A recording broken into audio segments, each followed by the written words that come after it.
अप्रैल में 14 अप्रैल मेरे ख्याल में 1900 तो कुछ में जो है 2 में नहीं था, 14 अप्रैल पता नहीं 1914 था या पता नहीं क्या, देख लेना जरा है। ठीक है सर। हमने कल सेंटेंस 40 पढ़ लिए थे। जी सर 41 से शुरू करना है आज। बिस्मिल्लाहिर्रहमानिर्रहीम रब्बिशरह ली सदरी व यस्सिर ली अमरी वहलुल उक़दतम मिन लिसानी यफ़क़हू क़ौली वज्अल वज़ीरा या रब्बि ज़िदनी इल्मा। 41 सेंटेंस देखें जी। After the meal concluded the chief of the police appeared on the scene. ये सेंटेंस आपकी बुक में से है, जो है आपका जो लेसन नंबर 5 है द पीस ऑफ स्ट्रिंग का सेकंड पैराग्राफ है। इसमें ना जी माजी का बड़ा अच्छा जो पास्ट कॉम्बिनेशन बड़ा अच्छा दिया हुआ है। ये ना हम रूल पढ़ते हैं उसमें कंजंक्शन में जब हम पढ़ते हैं ना तो टेंस के कॉम्बिनेशन पढ़ते हैं।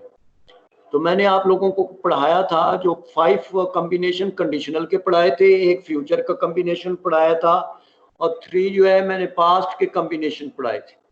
ये पास्ट का कॉम्बिनेशन है कि जब पास्ट में 2 एक्शन हो रहे होते हैं तो जब हम उन 2 एक्शन को कंबाइन करते हैं तो उसका एक खास रूल है। फिर हमने ये देखना होता है कि आया कि दोनों एक्शन सेम टाइम पे हो रहे हैं, या आया कि एक एक्शन के अंदर काम जारी है, या आया कि एक एक्शन पहले हो चुका है और दूसरा एक्शन उसके बाद है। इन तीनों कंडीशन में डिफरेंट वर्ब्स यूज होते हैं। अब जो डिफरेंट वर्ब्स यूज होते हैं तो उसमें देखें ये जो 41 सेंटेंस है आफ्टर द मील कंक्लूडेड, ये जो पार्ट है ये गलत है, अगला ठीक है। क्योंकि ये जो एक्शन है ना खाना खत्म होने के बाद chief of the police appeared on the scene, ये खाना बिल्कुल खत्म हो गया है, यानी कि ये वाला जो एक्शन है ये पहले परफॉर्म हो चुका है। तो इसी वजह से यहाँ पे पास्ट परफेक्ट आएगा, यानी कि यहाँ पे आएगा after the meal had concluded the chief of the police appeared on the scene. और ये बात 110% आप ज़हन में रख लें कि अगर किसी एक हिस्से में पास्ट परफेक्ट आ जाए या पास्ट कंटिन्यूअस आ जाए, पास्ट परफेक्ट आ जाए या पास्ट कंटिन्यूअस आ जाए तो अगले हिस्से में जरूर पास्ट इंडेफिनिट होगा। तो यहाँ पे जैसे ही हम after the meal had concluded the chief of the police appeared on the scene, इस तरह की आपकी जो टेक्स्ट बुक है बुक 1 उसमें कई सेंटेंसेस हैं। अगर आप बटन में चले जाएं तो सेकंड पैराग्राफ जैसे शुरू हो रहा है तो यही का यही अंदाज है। After she had put the lamb chops in the broiler, Norma वाले सबक में after she had put the lamb chops in the broiler she sat down to open the package. तो पहले उसने गोश्त की चांपे रखी थी, उसके बाद वो बैठ गई थी पैकेज खोलने के लिए। तो when 2 actions happened differently, one action happened and the other action happened after the completion of the first action, so then there will be past perfect and past indefinite combination।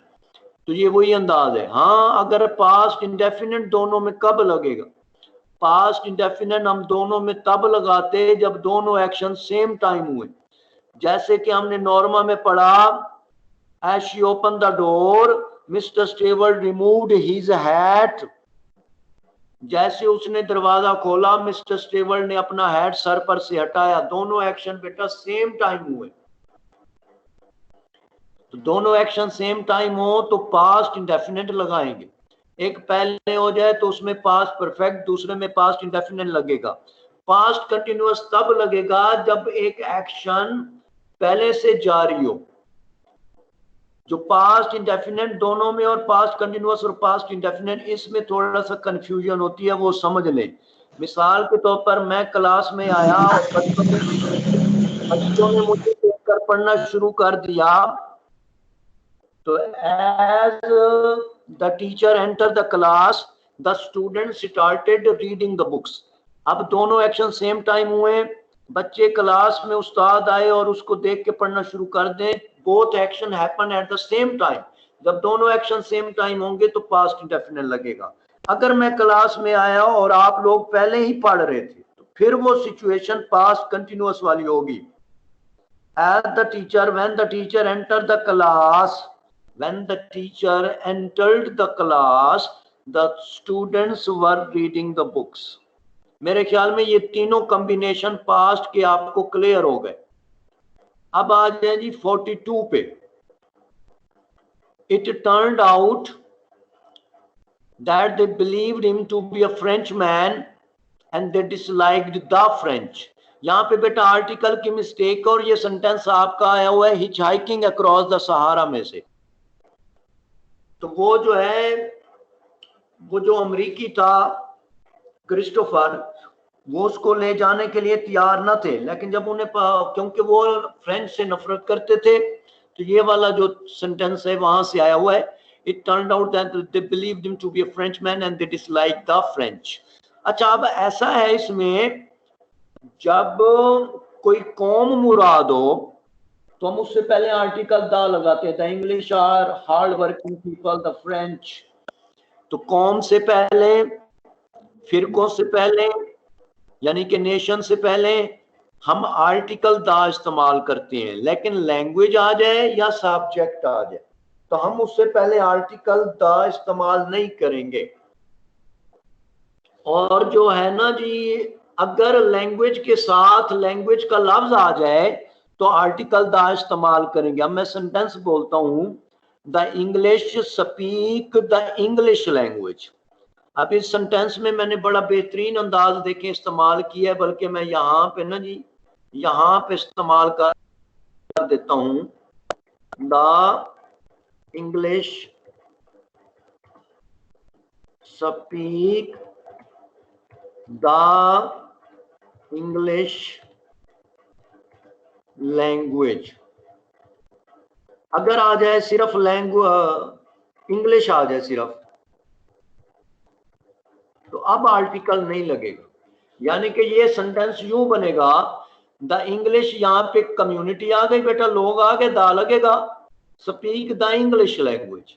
अब language का लफ्ज आएगा साथ English के तो दा आपने लगाना है।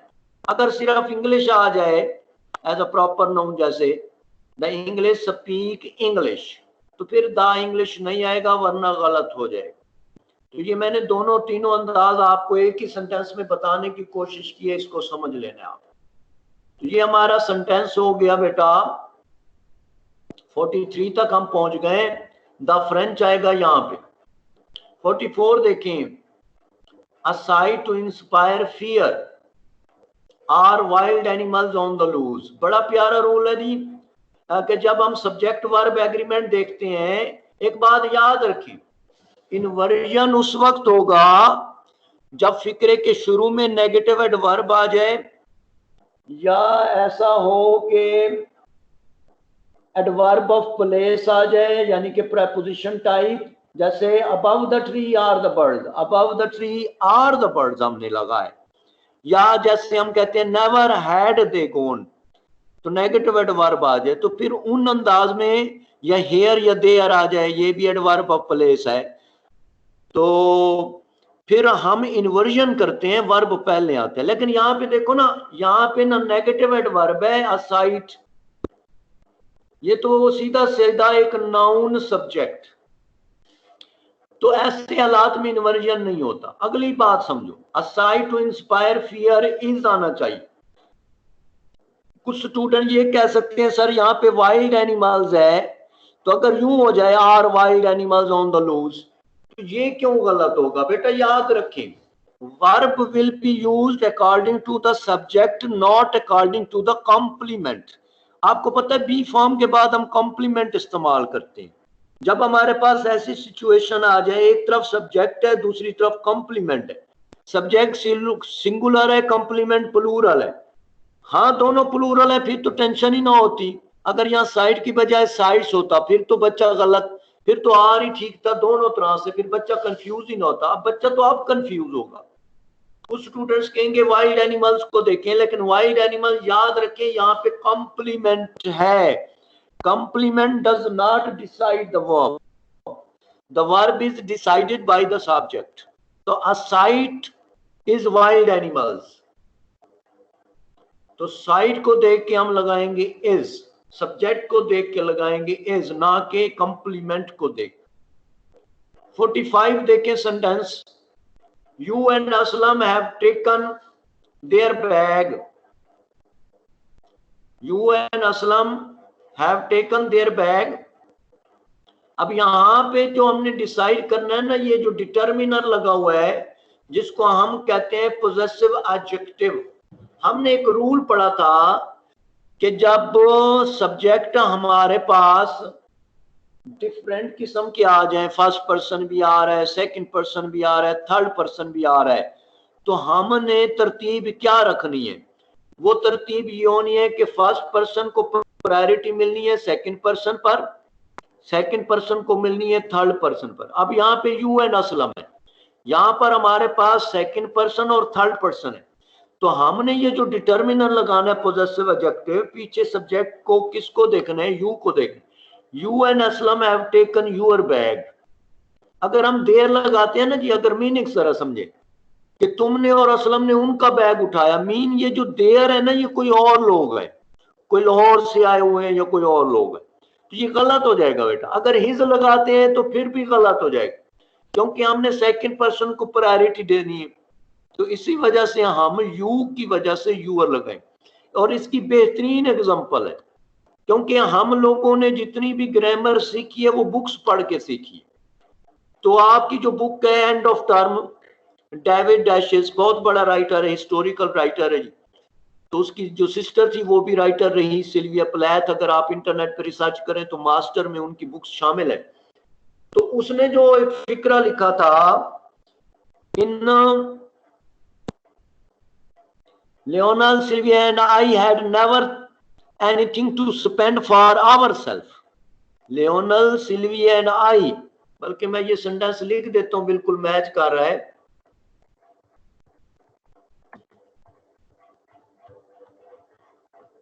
And I had never anything to spend for ourselves.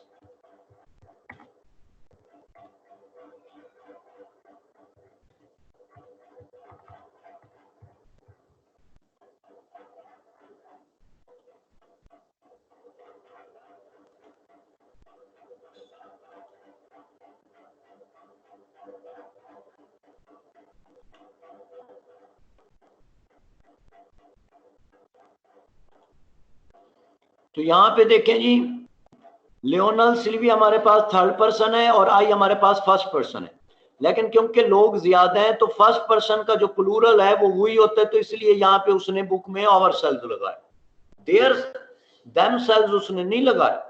तो यहां से पता चला first person will be given priority over second person and second person will be given priority over third person. तो यहाँ पे हमारे 46 सेंटेंस बेटा हो गए। बड़ा अच्छा सेंटेंस है, देखो 47 बोर्ड में आया हुआ है। If anybody has a doubt refer dash to dash. देखो रेफर है मेन वर्ब, मेन वर्ब के बाद ऑब्जेक्टिव केस लगेगा, हिम हो जाएगा, और टू है प्रेपोजिशन, प्रेपोजिशन के बाद भी ऑब्जेक्टिव केस। हमने पढ़ा हुआ है जो ऑब्जेक्टिव केस है वो प्रेपोजिशन के बाद या मेन वर्ब के बाद ऑब्जेक्टिव हालत लगती है। ही टोल्ड मी होता है, ही टोल्ड आई नहीं होता। तो यहाँ पे आएगा रेफर हिम टू मी। तो दोनों रूल एक ही सेंटेंस में अप्लाई हो रहे हैं, प्रेपोजिशन के बाद भी ऑब्जेक्टिव केस आएगा, मेन वर्ब के बाद भी ऑब्जेक्टिव केस आएगा। हमने पढ़ा था एज और देन के बाद सब्जेक्टिव प्रोनाउन आता है, और बी फॉर्म्स के बाद भी ऑब्जेक्टिव सब्जेक्टिव प्रोनाउन आता है। तो ये सेंटेंस हो जाएगा रेफर हिम टू मी। 48 देखें बेटा, my friend and advisor offered his help. My friend and advisor, बिल्कुल फिक्रा ठीक है, इसमें कोई गलती नहीं। इसको गलत करने के लिए हम यहाँ पे लगा देते हैं देयर, THEIR, देयर। उसकी वजह ये है बेटा, ये देखो यहाँ पे डिटर्मिनर एक है माई, ये मेरा दोस्त भी है और मुझे एडवाइस भी करते हैं, एडवाइजर भी है। हाँ यहाँ पे ये होता my friend and my advisor offered their help, तो फिर यूं आ जाता। लेकिन अब यहाँ पे आएगा my friend and advisor offered his help. तो डिटर्मिनर डिटरमिन द वर्ब, जहां पे सब्जेक्ट कंफ्यूजिंग हो और मीनिंग डाउट में चले जाए, जैसे दोस्त और नसीहत करने वाला, तो दोनों एक जैसे हो सकते। 49 देखिए बेटा, our company looks forward to having you, having आएगा ऑन स्टाफ, उसकी वजह यह है, ये बेटा लुक फॉरवर्ड का हिस्सा है टू। जब मैंने आपको बताया था जब कोई फ्रेज का हिस्सा प्रेपोजिशन लगे तो फिर समझ लें आगे हैविंग आएगा। Look forward to, step two, could not help with the view to, इन फ्रेजेस के बाद हम जेरेंड इस्तेमाल करते हैं। तो यहां पे जो परफेक्ट जेरेंड इस्तेमाल होगा हैविंग आएगा। Our company looks forward to having you on staff. 50 देखें जी, he requires a tutor for his son who is over 50। अब यहाँ पे ना ये जो who है इसने बड़ा रोला डाल दी, relative pronoun जिसको हम कहते हैं।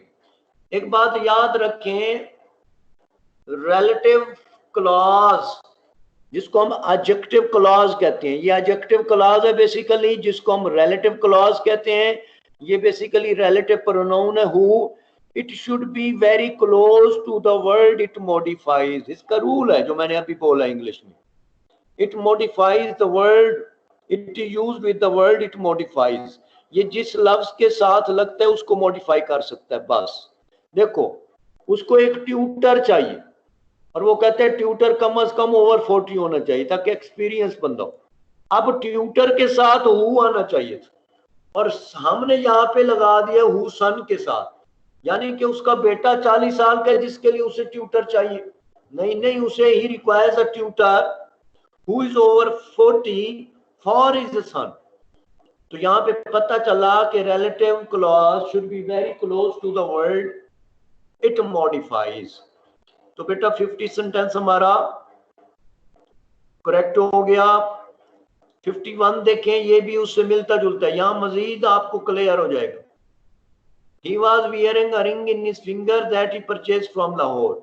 ये देखो, ये एसेंशियल क्लॉज है, दैट एसेंशियल क्लॉज बनाता है और जो विच है वो नॉन एसेंशियल क्लॉज बनाता है। विच हम वहां पे प्रेफरेंस करते हैं जहां पे कॉमा हो, तो दैट वहां पे प्रेफरेंस करते हैं जहां पे कॉमन हो। अब यहाँ पे गलती क्या है, वही गलती है।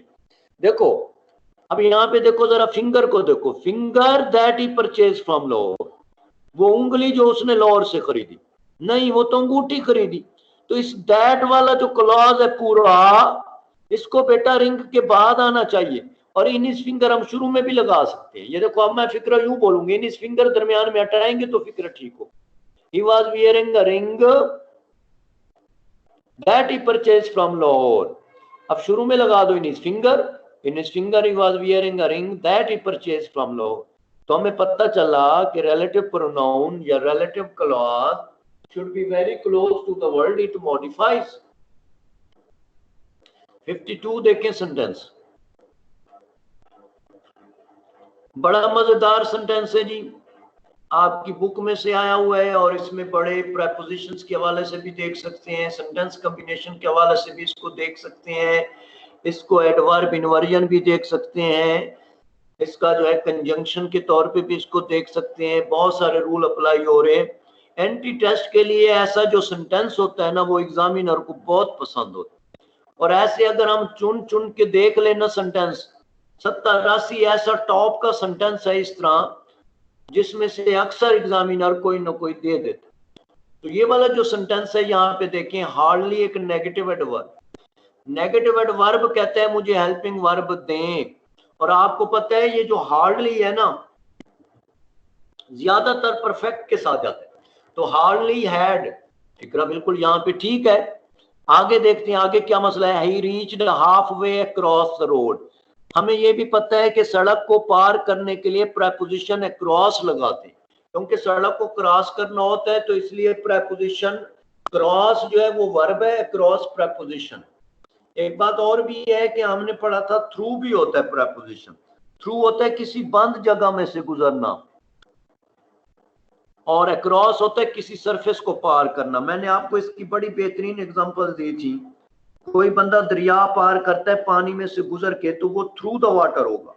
अगर कोई पुल पार करेगा तो अक्रॉस द ब्रिज जाएगा। अगर कोई जंगल को पार करता है जंगल में से गुजर के, तो हम कहेंगे थ्रू द जंगल। अगर कोई जंगल को पार करता है हवाई जहाज के जरिए, तो वो अक्रॉस द जंगल है। तो इस वजह से जो है इस तरह हमें पता होना चाहिए। इसी तरह आप देखें ना, हिच हाइकिंग अक्रॉस द सहारा, जो उसने सहारा रेगिस्तान को पार किया, तो वो दरमियान में कोई सारा सरफेस है, कोई गलियां कूचे नहीं है, कोई दरख्त नहीं है। लेकिन जब वो कहता है ना through the land of thirst and death, वहां पे उसका मीनिंग बिल्कुल चेंज हो गया।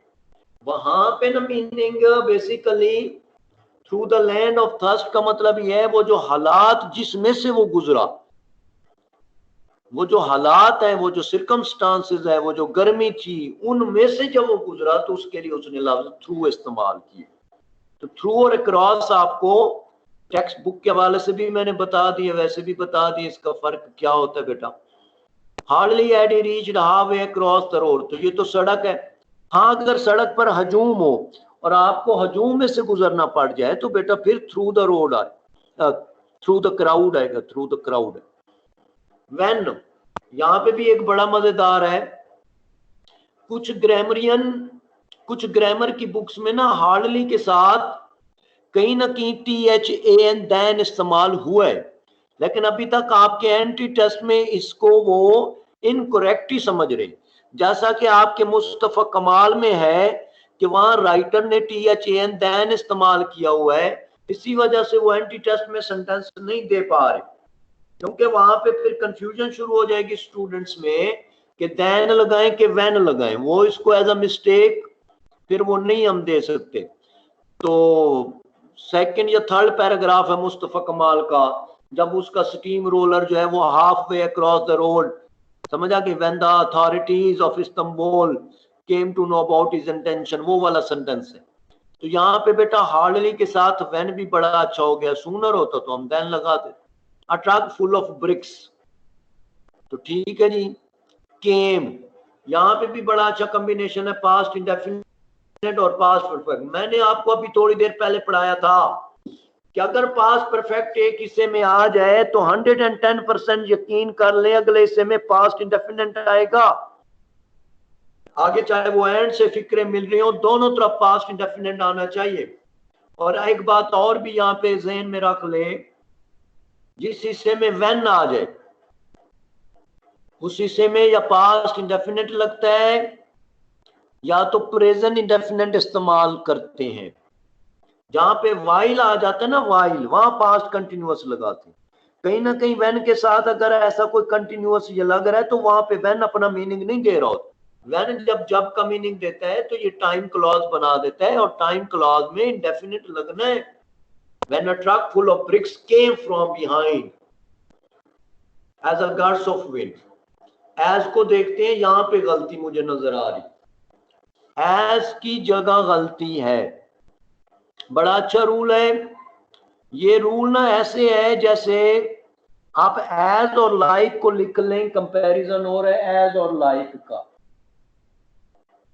एज और लाइक में एक तो वाजे फर्क है कि लाइक लगता है नाउन या नाउन फ्रेज से पहले, और एज जो है ये नाउन या नाउन फ्रेज से पहले भी लग सकते हैं, और क्लॉज जिसमें वर्ब होगा उसके साथ भी लग सकते हैं। यहां पे देखो गस्ट ऑफ विंड है, अगला हमारा हिस्सा नाउन फ्रेज है।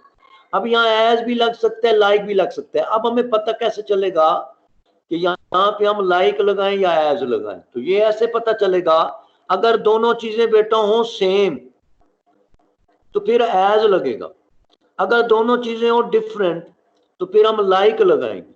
मिसाल के तौर पर उधर ट्रक है, इधर गस्ट ऑफ विंड है, तो ट्रक का कंपैरिजन हवा के झोंके से कर है। ट्रक ऐसे तेज आया जैसे कि हवा का झोंका, इसका मतलब गस्ट ऑफ विंड और ट्रक दो डिफरेंट चीजें होंगी। जब दो डिफरेंट चीजें हो जाएंगी हम लाइक लगा देंगे।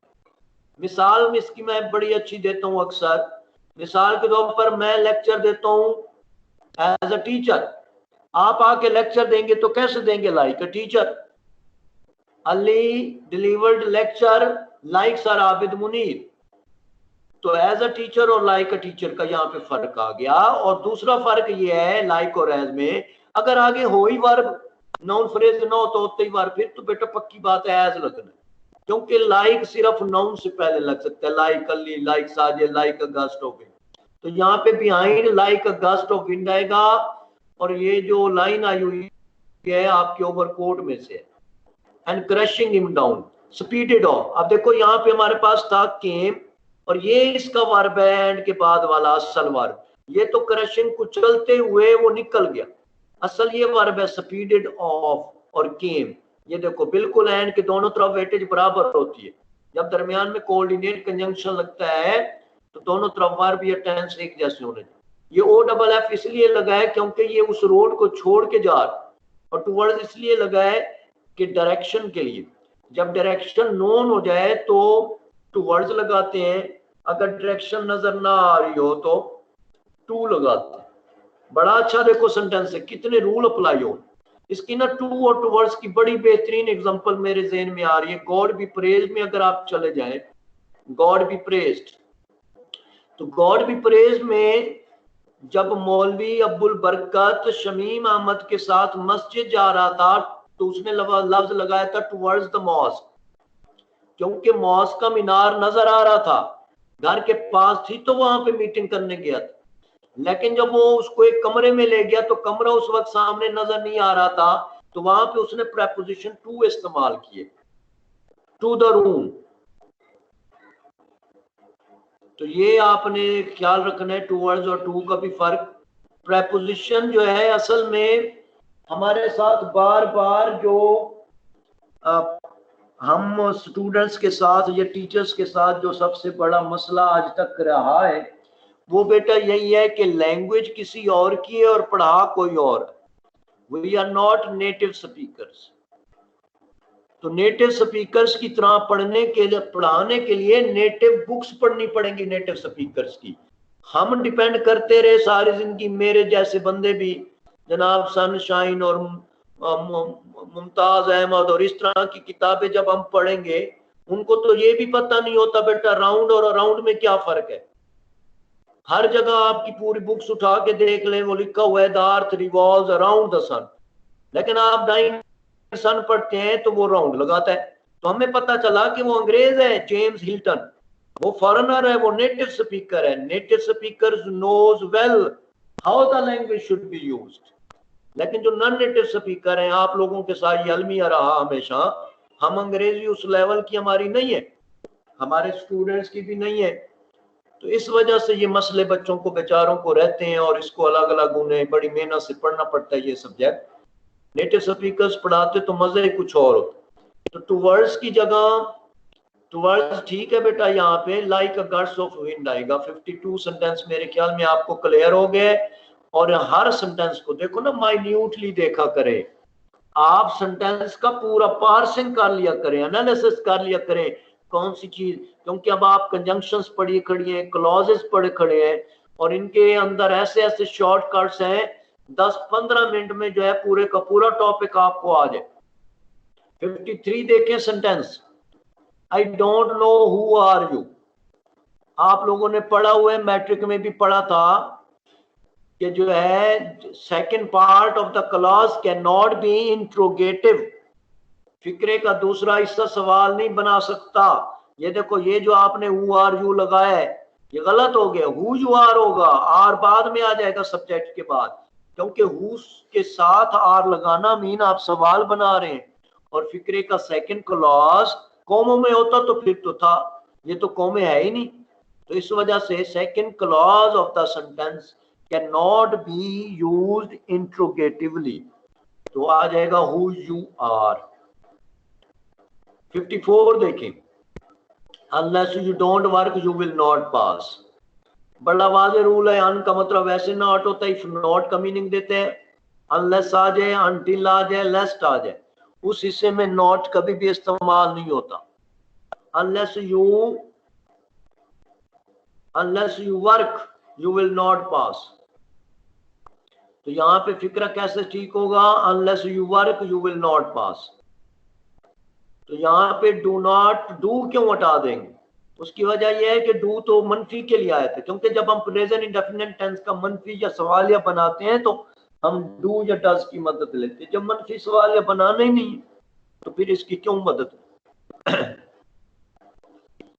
अगला सेंटेंस तो बड़ा आसान है, पेपर में बोर्ड में तो बड़े आसान आसान भी बाज़ औक़ात ऐसे आ जाते हैं। There is a few milk in the jug, तो ऑटोमेटिकली मिल्क अनकाउंटेबल है, लिटिल मिल्क आएगा बेटा।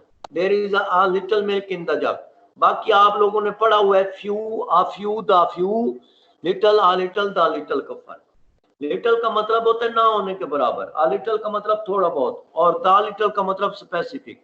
जैसे आप कहें पानी जग में जो पानी पड़ा है इससे 4 कप चाय बनेगी, द लिटिल वाटर या the little milk in the जग, क्योंकि चाय बननी है, स्पेसिफिक हो चुका है, द लिटिल है। जग हाथ से टूट गया, अब उसमें थोड़ा सा पानी बाकी है तो देयर इज लिटिल वाटर है। इसकी बड़ी बेहतरीन मिसाल मुझे याद आ गई है बेटा, आपका 12th चैप्टर में चले जाएं, hitchhiking across the Sahara, paragraph number 2 पे आ जाएं, there were few water wells and little vegetation. अब देखो वेजिटेशन सब्जा होता है और सब्जा जो है वो अनकाउंटेबल होता है, इसलिए वहां पे उसने लिटिल इस्तेमाल किए, और जो वाटर वेल्स है वो काउंटेबल होते हैं, इसलिए वहां पे उसने फ्यू लगाए। लेकिन दोनों तरफ वेटेज देखें बराबर लगाए, ना लिटिल के साथ उसने कोई आर्टिकल लगाया ना फ्यू के साथ, क्योंकि रेगिस्तान की बात हो रही है, सब्जा भी ना होने के बराबर और पानी के कुएं भी ना होने के बराबर, तो इस वजह से इस्तेमाल हुआ है वहां। तो यहाँ पे 56 पे आ जाए बेटा। हमारे बोर्ड में ना 2 कॉम्बिनेशन होते हैं जब प्रोनाउन आ जाते, एक नेकी के कामों में, नेकी के कामों में यूं पहले आता है या आखिर में आता है, थर्ड पर्सन दरमियान में, और एक बुराई का काम है, बुराई के काम में आई पहले आता है, यूं आखिर में आता है, और थर्ड पर्सन दरमियान। लेकिन यहाँ तो मामला ही और है, और ये वाला तो कोई पढ़ाते ही नहीं। जब सारे थर्ड पर्सन आ जाए तो फिर क्या करें। तो जब बेटा सारे थर्ड पर्सन आ जाए तो पहले हमारी बारी आएगी प्लूरल थर्ड पर्सन की। पहले हम लगाएंगे दे, फिर मुजक्कर लगाएंगे यानी कि ही, आखिर में शी लगाएंगे, और उसके बाद इट लगाएंगे, यानी कि ये यूं बन जाएगा they, he, she and it are resting here.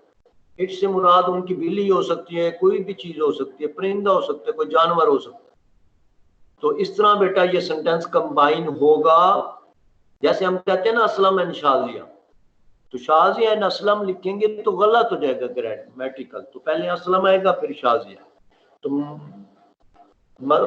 Masculine और फेमिनिन जो रिलेशन है उसमें भी प्रोनाउन और नाउन में ख्याल रखना पड़ता है। 57 देखिए, प्रोनाउन के रूल में मैंने आपको पहले भी बताया था, जब हम प्रोनाउन की बात करते हैं ना जी, या तो प्रोनाउन की मिस्टेक केसेस में आती है कि सब्जेक्ट लगाऊं कि ऑब्जेक्ट लगाऊं। 2 रूल ये हो गए।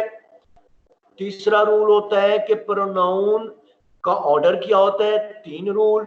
और चौथा रूल जो इंडेफिनिट प्रोनाउन है, एवरी, ईच वाला इस्तेमाल, बस, और प्रोनाउन के कोई इस्तेमाल नहीं है। इसी पे सारी प्रोनाउन की ग्रामर और करेक्शन खत्म हो जाती है। 57 देखिए, every student in the class is doing their work, गलत हो गया बेटा। एवरी या ईच एज अ डिटर्मिनर जब आ जाता है तो ये सारी चीज को सिंगुलर बना देता है। जैसे आपने इज लगाया है वैसे ही आप देयर की बजाय आप हिज या हर लगा सकते हैं। अब स्टूडेंट मेल भी हो सकता है, फीमेल भी हो सकता है, तो इसलिए हिज और हर दोनों जस्टिफाई है, लेकिन लगेंगे सिंगुलर, देयर तो प्लूरल है बेटा। तो every student in the class is doing his work या हर वर्क। तो ये रूल 57 बेटा क्लियर हो गया। 58 देखें, the both girls are tall, ये फिक्रा गलत है क्योंकि बोथ और ऑल के बाद दा लगता है, पहले दा नहीं लगता article. Both the girls are tall, both के बाद हम दा लगाएंगे, पहले डिटर्मिनर नहीं लगाएंगे, क्योंकि बोथ खुद डिटर्मिनर है तो ये डिटर्मिनर बाद में मांगता है। Both the girls are tall. मैंने ना एक दफा आपको पान मेथड पढ़ाया था नाउन फ्रेज में, उसको भी जरा अगर आप देख लेंगे तो आपको पता चल जाएगा जब नाउन आ जाता है तो चीजों की तरतीब कैसे होती है। तो both the girls are tall. This is a worth buying book, हमें पता है वर्थ प्लस आईएनजी, इसको ग्रामर की जबान में जेरेंडिव कहते हैं, या हम कहते हैं इसको post positive adjective. Post positive adjective, post positive adjective या वर्थ प्लस आईएनजी अपने मुतलका नाउन के बाद आते हैं, जिसको ये मॉडिफाई करेगा ये उसके बाद आएगा, यानी कि ये बन जाएगा this is a book worth buying. बड़ा ना, एक दफा मैंने शायद आप लोगों को बताया था अल्लाह अलमाइटी वाला, अल्लाह और अलमाइटी, तो अलमाइटी पोस्ट पॉजिटिव एडजेक्टिव है, अलमाइटी अल्लाह हम मुसलमान लोग नहीं लिखते। और मैंने इसकी लॉजिक बताई थी, किसी स्टूडेंट ने मुझसे पूछा था, कुछ चीजें ऐसी होती हैं जो किताबों में नहीं लिखी होती, जो है वो फिर टीचर्स अपनी जो सेंस है उसको डेवलप करके बनाते हैं रूल। तो मैंने आपको बताया था अल्लाह अलमाइटी ठीक है और अलमाइटी अल्लाह गलत है। उसकी वजह यह है कि जब कोई जात अपनी सिफात से अजीम हो जाए तो जात पहले आएगी, सिफात बाद में आएगी। अल्लाह अपने अलमाइटी होने से ज्यादा अजीम है, इसलिए अल्लाह पहले लिखेंगे, अलमाइटी बाद में। ये कोई आबिद मुनीर थोड़ी है भाई, ब्रेव मैन और गुड मैन, आम बंदा थोड़ी है जिसके लिए हम पहले एडजेक्टिव लगाएं उसकी तारीफ करने के लिए। अल्लाह नाम ही काफी है, तो उसकी जो तारीफें हैं वो बाद में लगनी चाहिए। तो इस वजह से जैसे हम लिखते हैं अलेक्जेंडर द ग्रेट, ऐसा क्यों है? दुनिया में बड़ा अजीम इंसान गुजरा है, हालांकि वो है तो आम इंसान। अलेक्जेंडर द ग्रेट इसीलिए बाद में लिखते हैं, द ग्रेट उसके लिए बाद में इसलिए लगाते हैं कि अलेक्जेंडर अपनी सिफात से ज्यादा अजीम था। ये हो गया क्लियर बेटा, this is a book worth buying हो जाएगा। अगला फिक्रा देखें, नो सूनर नेगेटिव एडवर्ब आ गया भाई, नो देखो आगे, तो यहाँ पे रीचेज है तो रीचेज का यहाँ वर्ब ले आए, डज आ जाएगा। No sooner does he reach college than the peon rings the bell.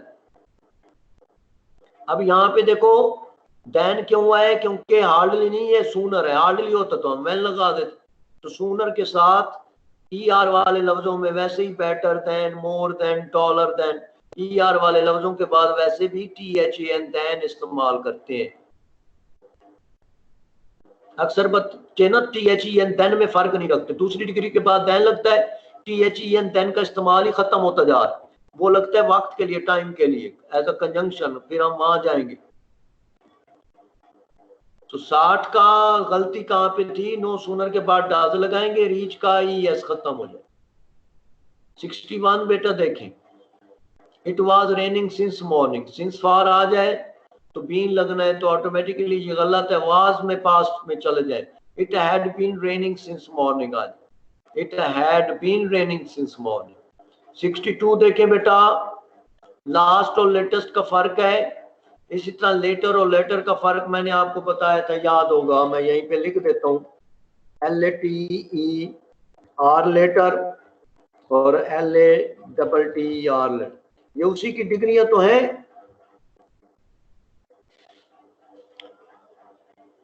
वक्त के लिए लेटेस्ट इस्तेमाल होता है, जगह के लिए लास्ट इस्तेमाल होता है, और लास्ट डिग्री बन रही है किसकी, LATTER की, लेट, लेटर, लास्ट, यानी कि कुर्सी लास्ट में जो बच्चे बैठे हैं, लास्ट में जो कुर्सी पड़ी है, यहाँ पे आ रही है खबर के वक्त की बात हो रही है, अभी आई है खबर, वक्त की बात हो रही है। तो न्यूज के लिए लेटेस्ट न्यूज होता है, लेटेस्ट कार होता है, लेटेस्ट फैशन होता है। तो ये हमने फर्क रखना है दोनों का। जब कोई बंदा लेट आएगा हम कहेंगे ही केम लेटर देन अली, जब किसी बंदे का जिक्र बाद में हो, बाद वाली कुर्सी, हम कहेंगे ये जो बाद वाली कुर्सी है बड़ी अच्छी, अब कुर्सी लेट थोड़ी है, हम कहेंगे द लेटर चेयर, तो LATTER का इस्तेमाल होगा। तो आपको ये चीजें आनी चाहिए। उसके बाद आ जाए 63 है जी, god helps those who help themselves. ये देखो गॉड के लिए हेल्प्स लगा है, ठीक है, वर्ब सिंगुलर है, अल्लाह एक है, लेकिन यहाँ पे दोस्त के लिए आपने लगाया रिलेटिव प्रोनाउन हमने लगाया, तो हेल्प के साथ ऐसा नहीं आएगा, क्योंकि हमने दोस्त के लिए हु लगाया, और मैंने आपको बताया था हु तो पिछले आने वाले सब्जेक्ट को अगले आने वाले वर्ब के साथ जोड़ रहा होता, तो हमने फिर ख्याल करना, दोस्त प्लूरल है, ज्यादा है, तो हेल्प आ जाए, God helps those who help themselves. उसके बाद देखें he is taller from I, गलत हो गया जी, टॉलर दूसरी डिग्री अभी हमने पढ़ा था देन आएगा, और वैसे भी फ्रॉम के साथ तो मी आता है, फ्रॉम प्रेपोजिशन है, देन के बाद सब्जेक्टिव प्रोनाउन आता है, इज टॉलर देन आई, और ऐसा क्यों होता है? क्योंकि बेटा देन बना रहे हैं अगला क्लॉज, असल अंदाज होता है देन आई एम, तो आई एम होता है, मी एम थोड़ी होता है। Is taller then I. 65 देखें बेटा, ही इज क्लेवरर देन इंटेलिजेंट। बड़ा अच्छा सेंटेंस है। हमें पता है जब दो लोगों में मवाजना करते हैं तो हम दूसरी डिग्री लगाते हैं, जैसे क्लेवर। अगर यहाँ पे होता ना इज क्लेवरर देन साजिद, फिर तो बात समझ आती थी। जब एक ही बंदे की दो खूबियों का मवाजना करना हो तो फिर हम दूसरी डिग्री नहीं लगाते, फिर हम मोर से मदद लेते हैं। यानी कि ये फिक्रा बन जाएगा ही is more clever than intelligent. जब एक बंदे की दो खूबियों का आपस में मवाजना हो तो कंपैरेटिव डिग्री इस्तेमाल न करें, मोर से मदद ले लें, तो मोर क्लेवर हो जाएगा, क्लेवर नहीं रहेगा, मोर क्लेवर देन इंटेलिजेंट। तो एक बंदे की दो खूबियों का आपस में मवाजना करें। हाँ, अगर यहाँ बंदा ही और होता तो फिर मोर न लगता, फिर गलत हो जाता। मोर जिसकी डिग्री बन जाए उससे दूसरी। और एक बात मैंने आपको एडजेक्टिव का रूल पढ़ाते हुए बताई थी कि जो मोनोसिलेबिक वर्ड्स होते हैं उनकी डिग्री बनती है, बाकियों की डिग्री नहीं बनती। जैसे आप ब्यूटीफुल में देख लें, मोनोसिलेबिक वो होते हैं जिसमें एक वावल आए, BAUTIFUL, ब्यूटीफुल। यहाँ पे ये देखो, इसको कट्टे जहां पे वावल्स होंगे हम एक गिनेंगे, ये एक वावल इसको गिने एक, आई दो वावल, फुल तीन, ये यू तीन वावल। तो अब इसमें तीन वावल आ गए, अब इसकी ब्यूटीफुलर नहीं बनती डिग्री, तो मोर से मदद लेंगे, मोर ब्यूटीफुल, मोस्ट ब्यूटीफुल। उसकी वजह यह है कि ये मोनोसिलेबिक नहीं है। टॉल मोनोसिलेबिक है, टॉल में एक वावल है ए, तो इसलिए इसकी डिग्री हम बनाएंगे। तो पता चल गया कि मोनोसिलेबिक वर्ड्स की बेटा डिग्री बनती है, बाकियों की डिग्री भी नहीं बनती। ये पूरी एक स्टडी है सिलेबस की, कॉन्सेप्ट होता है, न्यूक्लियस होता है। हम जो है किताबें जस्ट टेक्स्ट बुक्स पढ़ के हम कहते हैं कि पता नहीं हमें कुछ चीजें आ गई। आप जरा मास्टर के सिलेबस से गुजर जाएं, जरा आप लिंग्विस्टिक के सब्जेक्ट को देख लें। इसकी बाहर ममालिक में इतनी डिमांड है लिंग्विस्टिक्स की। पाकिस्तान में अभी तक जो हमारे डॉक्टर्स हैं, PhD लोग हैं, अभी भी उन्हें लिंग्विस्टिक और फोनेटिक्स पे कंफ्यूजन है, क्योंकि ये सारी दिमाग की स्टडी है और बहुत सी चीजें ऐसी हैं जो टीचर्स को अनक्लियर है, क्योंकि नेटिव स्पीकर तो पढ़ा नहीं रहा। साउंड का ताल्लुक तो वैसे पूरा नेटिव स्पीकर्स के साथ। तो ये बड़ी स्टडी है। मेरे साथ तो अल्लाह का बेटा करम रहा है, क्योंकि मैं शुरू ही से MA के तमाम सब्जेक्ट्स, मुल्तान में मैं एक वाहिद बंदा हूँ जो MA के तमाम सब्जेक्ट्स पढ़ा रहा हूँ। इंग्लिश की कम से कम जो है यूं समझ ले 12 सब्जेक्ट्स हैं और हर तकरीबन 30 या 40 किताबें, और वो 30 to 40 बुक्स सारी ही मैं ऐसे ही पढ़ा रहा हूँ जैसे इंटरमीडिएट को बंद पढ़ा। इस वक्त भी माशाल्लाह CSS की और इसकी क्लासें अब भी मेरे पास चल रही हैं। तो अल्लाह का करम है जी। मसरूफियत जो इंटेलेक्चुअल बेटा मसरूफियत होती है, ये बड़ी अच्छी चीज है। इस जैसी तो बेटा नेमत ही कोई नहीं। तो आप लोग भी अपने आप को जो है अप टू डेट रखें और इल्म से वास्ता रखें, किताबें पढ़ें।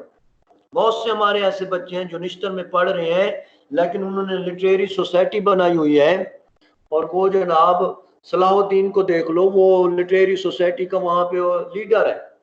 तो वो सलाहुद्दीन वगैरह हो गए, इन्होंने बकायदा ये हर महीने नई किताब पढ़ते हैं और डिस्कस करते हैं आपस में। तो निश्तर में भी लिटरेरी सोसाइटी है, लेकिन जो लोग रीडिंग की तरफ नहीं आए, आप देख लें निश्तर में कोई खुदकुशी कर है, कोई जनाब अल्लाह ताला की नाराजगी का सबब हुआ पड़ा है, कोई काम है। और जो बच्चे जो है फौरन ही अपने आप को इंटेलेक्चुअल अवेयरनेस के साथ टच रखते हैं, वो एक बड़ी पॉजिटिव लाइफ गुजारते हैं। अल्लामा इकबाल है ना जी, खुद ही को कर बुलंद इतना। तो मतलब ये है कि जब आपके पास बेटा इल्म होगा, you will not fall prey to garbage, you will not fail on garbage. आप गार्बेज पर नहीं गिरेंगे, क्योंकि आप अपनी अदना सलाहियत से बुलंद हो जाएंगे। आपकी इंटेलेक्चुअल कैपेसिटीज बताएंगी कि आप कुछ हैं। जब आपकी इंटेलेक्चुअल अवेयरनेस डेवलप हो जाती है तो आप अपने आप को अंदर से अजीम समझते हैं, तो फिर आप किसी भी बुरी एक्टिविटी में इन्वॉल्व नहीं होते। चलें जी आगे देखें। He is cleverer than intelligent, he is more clever than intelligent आएगा। उसके बाद नेक्स्ट देखें, do not prevent him from going there. Prevent अपने बाद प्रेपोजिशन फ्रॉम लेते, प्रिवेंट फ्रॉम, और आपको पता है फ्रॉम प्रेपोजिशन है, फिर जब प्रेपोजिशन आएगा तो आईएनजी आएगा। Do not prevent him from going there, तो यहां पे आ जाएगा बेटा गोइंग। उसके बाद देखिए माई स्पेक्टेकल्स इज ओल्ड। स्पेक्टेकल्स आपको पता है बेटा दो अज्जा पर मुश्तमिल है। नजर की ऐनों को कहते हैं पावर ग्लासेस।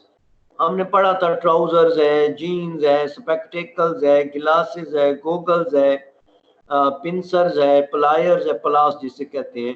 ये दो अज़ा पर मुश्तमिल चीजें हैं, इनके साथ एस भी लगना है और वर्ब प्लूरल लगना है। तो नाउन के रूल हमें आने चाहिए। नाउन के रूल तो खत्म ही दो चार बातों पे हो जाते हैं। ऐसा लगेगा कि नहीं लगेगा, वर्ब सिंगुलर लगेगा कि प्लूरल लगेगा, या कलेक्टिव नाउन क्या होते हैं, अनकाउंटेबल नाउन क्या होते हैं, पूरे नाउन की ग्रामर इसी जगह खत्म हो जाती है। लो जी अगला देखे, स्वोर कसम खाने को कहते हैं, तो प्रेपोजिशन लगेगा बाई। दो तीन फिक्रे ऐसे हैं जो बोर्ड वालों को बड़े पसंद है बेटा, बाई के।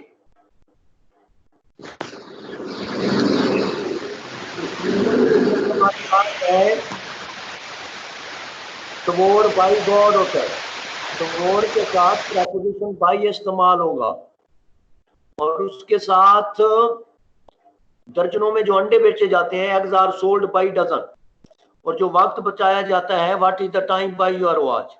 मिस्टर चिप्स का जो पहला चैप्टर है उसमें वो क्या कहता था, he could measure the time by the signals of the past like some old sea captain. तो by the signals of the past, what is the time by your watch, eggs are sold by dozen. तो ये जो by का इस्तेमाल है यहाँ में पता होना चाहिए। मैंने दो तीन इस्तेमाल इसके बता दिए जो बोर्ड में इस्तेमाल हुए हैं। There is a cattle under the tree, आपको पता है कैटल प्लूरल होता है, नाउन की गलती है, तो there are cattle under the tree. तो यहां पे आ नहीं आएगा बेटा, क्योंकि कैटल खुद प्लूरल है, आ क्यों लगाया। तो कैटल जो है खुद प्लूरल है, क्योंकि कैटल की जो सिंगुलर है वो काउ हो सकता है, वो बफलो हो सकता है, तो कैटल खुद प्लूरल है, आ रहा है। और देयर आपको पता है adverb of place, adverb of place के साथ इन्वर्जन होती है, इसलिए वर्ब पहले आ रहा है, सब्जेक्ट बाद में आ रहा है। अगला सेंटेंस देखें 17, यहाँ पे देखें बेटा यस्टरडे, हमें पता है यस्टरडे आ जाए, एगो आ जाए, लास्ट आ जाए, या प्रीवियस आ जाए, या कोई गुज़श्ता टाइम या डेट आ जाए, तो हम पास्ट इंडेफिनिट लगाते हैं। तो यहाँ से बेटा हैव हटाना पड़ेगा और receive second form I, I receive the letter yesterday. उसके बाद है ही मेड मी गो, वही बात आ गई, मैंने आपको बताया था मेड वाला फिक्रा पैसिव वाइज में होता तो आगे टू लगता, वरना मेड तो अपने बाद बेयर इन्फिनिटिव लेता है, लेट है, मेक है, डेयर है, नीड है, बेयर इन्फिनिटिव लेंगे। ही मेड मी गो, अगर आपने वो जो मेरी बुक है उसकी एमडी कैट की, उसमें तमाम वो वर्ड्स बकायदा मेंशन्ड हैं, वर्ब का टॉपिक आप खोल ले, इतने ज्यादा रूल लिखे हुए हैं कि बेयर इन्फिनिटिव कहाँ लगना है, सिर्फ infinitive two plus first form कहाँ लगनी है, जेरंड कहाँ लगना है, बिल्कुल ए टू जी एक एक चीज लिखी हुई है with examples. He made me go, तो he was used to playing cricket, बड़ा अच्छा रूल आ गया बेटा। यूज्ड टू जो है पास्ट हैबिट के लिए इस्तेमाल होता है, यूज्ड टू और would, I would play cricket, I used to play cricket. लेकिन यहाँ पे मामला और हो रहा है बेटा, पीछे आप देखें यहाँ पे वाज आ रहा है, तो यूज टू जब पैसिव वॉइस में या पीछे बी फॉर्म या कोई वर्ब आ जाएगा तो आगे फिर जेरंड लेता है बेटा अपने बाद। He was used to playing cricket, ये आप जेरंड वाले रूल में दे सकते हैं, he was used to playing cricket, he used to play cricket या he was used to playing cricket. 73 देखें जरा, वाज इट हिम या was it he, who was standing there, was it he आएगा, क्योंकि मैंने अभी आपको बताया था is am are was were, यानी कि बी फॉर्म के बाद सब्जेक्टिव प्रोनाउन है। और इसकी बेहतरीन एग्जांपल मैं आपको बताऊंगा, अलेक्जेंडर फ्लेमिंग में चले जाए, happy is he, last page पे आप जाएंगे ना, सेकंड लास्ट या लास्ट पेज पे अलेक्जेंडर फ्लेमिंग के एक पैराग्राफ शुरू हो रहा है तीन एक लाइन का, जिसमें लिखा हुआ है पहला लफ्ज यही है, हैप्पी इज ही, हिम नहीं, it was I, it was me नहीं, तो was it he who was standing there. तो 74 देखें बेटा, आई एम ऑल राइट, ये ऑल राइट लफ्ज नहीं होता भाई। ऑल राइट बिल्कुल ठीक के लिए अलग अलग लफ्ज होता है, और ए डबल एल आएगा। आई एम ऑल राइट, ये बोर्ड में आया हुआ है सेंटेंस, कई बार आया हुआ है, 2-3 बार आया हुआ। Eight the and I got a job, eight the and का मतलब होता है आखिर में, और इन द एंड का मतलब होता है आखिरकार। अब हम यहाँ देखते हैं आखिरकार उसे जॉब मिल गई या आखिर में जॉब मिल गई। आखिर में कोई काम कर रहा था जिसके बाद उसे जॉब मिल गई। हाँ, ये तो हमें समझ आती है। At the end of the meeting I will tell you, at the end of the class I will share 2 other rules, 2 rules of preposition. तो at the end of the meeting. और इसको आसान अल्फाज में मैं एक और तरीके से अक्सर बताता हूँ बच्चों को, अगर फिर भी याद न रहे तो हमारे पास जैसे शॉर्टकट होते हैं। एट द एंड अपने बाद नाउन लेता है, at the end of the meeting, eight the end of the class. Eight the and जहां पे आएगा आगे नाउन आएगा, यहाँ पे देखिए कॉमा लगा हुआ है, तो कॉमा कहां पे आएगा? इन द एंड के साथ। बस एट द एंड अपने बाद नाउन लेगा, और इन द एंड अपने बाद नाउन नहीं लेगा, वो बात मुकम्मल करने में होता है कॉमा लेते।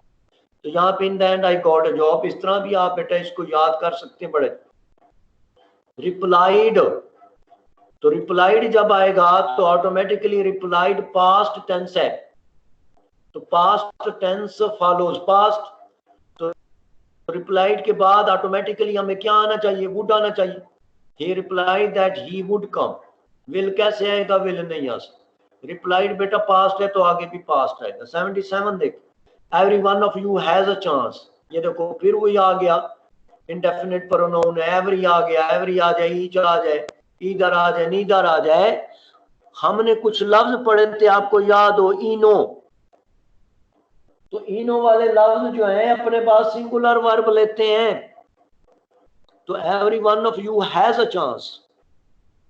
उसके बाद देखो, he is as tall as I. तो एज आ गया, जैसे कि मैंने अभी आपको क्या बताया था कि एज और देन के बाद सब्जेक्टिव प्रोनाउन आता है। तो एज के बाद बेटा आई आएगा, मी नहीं आएगा। He is as tall as I, he is as brave as I. अच्छा, एक और बात भी यहाँ पे समझिए, मैंने कहीं पे भी नहीं देखा कि एज के बाद कंपैरेटिव डिग्री लगती हो।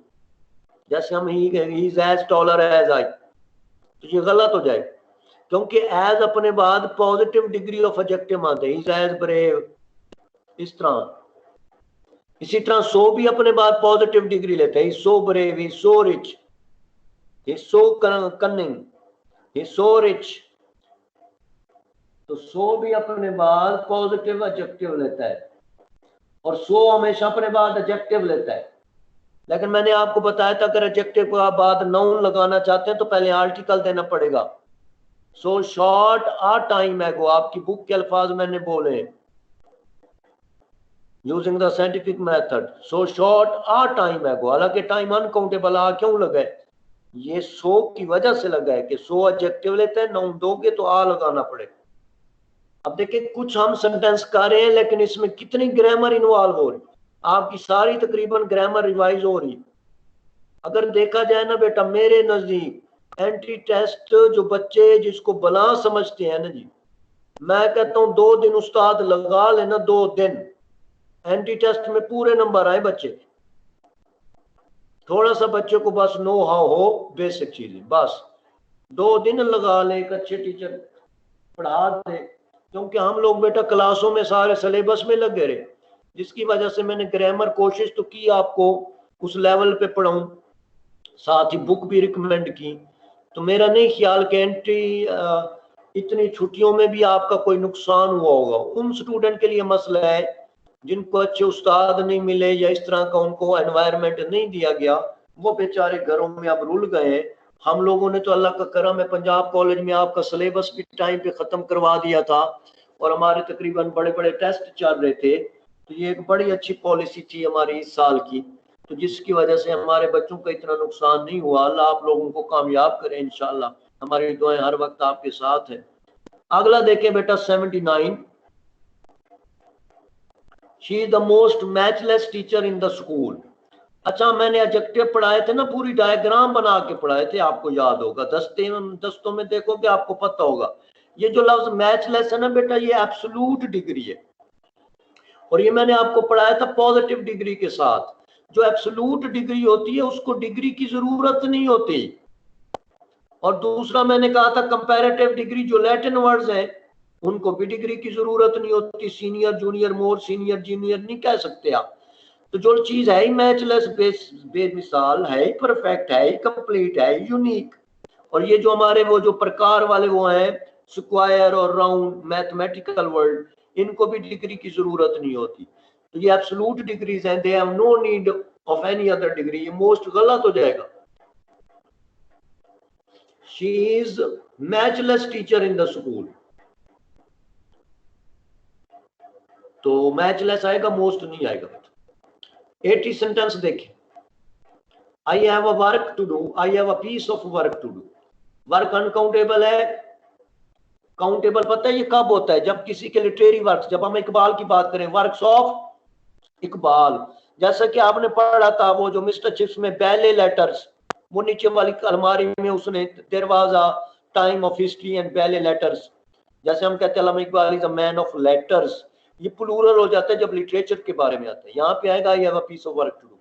ये बेटा हमारे 80 सेंटेंस हो गए तकरीबन, आधे अभी भी रहते हैं। टाइम हो गया है तो इंशाल्लाह फिर नेक्स्ट सेशन में पूरा करेंगे। इसमें कोई मसला है बेटा आप लोग बताएं, कोई मसला, कोई चीज, कोई फायदा हुआ है? Hello sir. फायदा हुआ है बेटा? जी सर। चलो माशाल्लाह, अल्लाह कामयाब करे। कोई और बात पूछनी है? इबादत करें, तहज्जुद पढ़ें, नमाज पढ़ें। कल भी मैंने आपको बताया था कोई नेकी के कामों में पीछे न रहे, अपने अंदर अपनी नजर में हया और आजिज़ी पैदा करें। क्योंकि जब अल्लाह ताला आप फरिश्तों में जिक्र करे, वो कहे कि ये देखो मेरा इस्माइल जा रहा है, ये देखो मेरा यूसुफ जा रहा है, तो मुसलमान जो है, और आपको पता है सबसे ज्यादा जो वो आए थे, कहत आए थे, लूत अलैहिस्सलाम की कौम पे आए थे। और लूत अलैहिस्सलाम की जो कौम थी बेहया हो गई थी। 5 किस्म की जो है आफतें नाजिल हुई थी अल्लाह की तरफ से। तो जो है हया जो है मुसलमान मर्द और औरत का जेवर है। इस जैसी दुनिया में नेमत ही नहीं, इस जैसी बराबरी नहीं है। और जब एक इंसान बाजार में गुजरता है और नजर नीचे रखता है तो अल्लाह ताला को बड़ी खुशी होती है। अल्लाह कहता है देखो मेरा यूसुफ जा रहा है। तो अपना ईमान मजबूत रखें, अपने नफ्स पर पांव रखें, और जो है अल्लाह ताला के साथ अपना कुर्ब पैदा करें। बेटा जिंदगी का कोई पता नहीं, कामयाबी इसी में ही है, अल्लाह के जिक्र में ही है। अस्तगफार करें। ठीक हो गया बेटा, जज़ाकल्लाह, अल्लाह कामयाब करे। सर स्पीकिंग इंग्लिश का सर आपने कुछ बताया था। हाँ स्पीकिंग का बेटा मैं अपने इधर घर में जो है वो शुरू करने लगा हूँ, तो बच्चों के रिस्पॉन्स आ रहे थे। जैसी क्लास शुरू होती है जो बच्चे विलिंग थे ना, तो मैं यहाँ पे शुरू कर रहा हूँ। वो ऑनलाइन, मेरा तो अलग से वो है नहीं, तो वो यहाँ पे अट्रैक्टिव सेशन करने का मेरा इरादा था।